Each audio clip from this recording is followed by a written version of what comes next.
Phela wangiresign emsebenzini ngathi uzongodla so.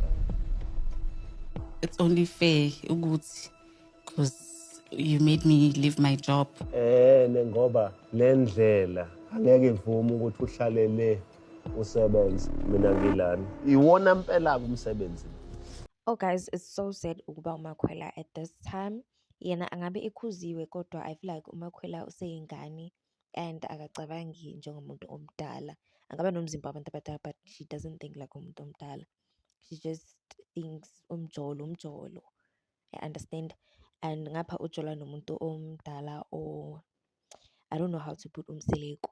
So Umseleku told uMakhwela to resign umsebenzi wakhe so that uzothola i-allowance. Usually allowance guys ekuhambeni kwesikhathi iyayidina indoda because you always want money. What do you do?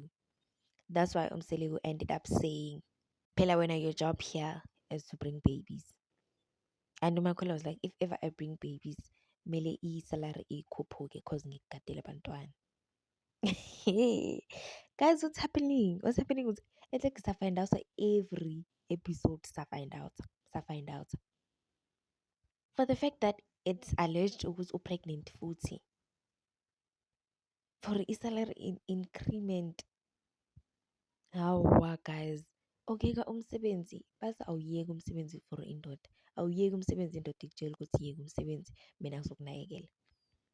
uMakhwela thinks uMusa uyi-first lover. uMakhwela yi-first lover kaMusa. I think that's how she thinks. And that's not like that. I don't feel like uMusa uyamthanda uMakhwela. Uwenza uMakhwela i-baby machine.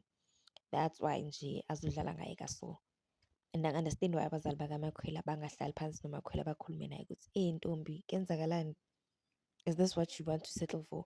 You can't watch your child every time go episode bemtshela the way. There's no way.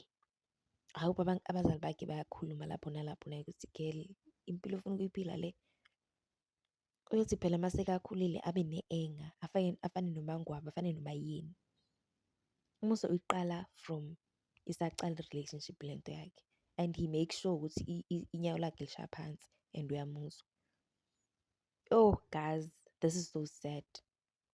And umayeni wamkhuza uhlukana nekhehla. Usifake enkingeni la usifake enkingeni enkulu. He didn't listen and chose to just say my man. And my man doesn't want to be called my man anymore.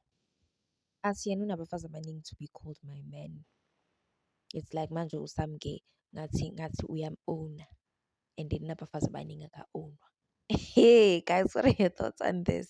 Thank you for watching. Hey Samke.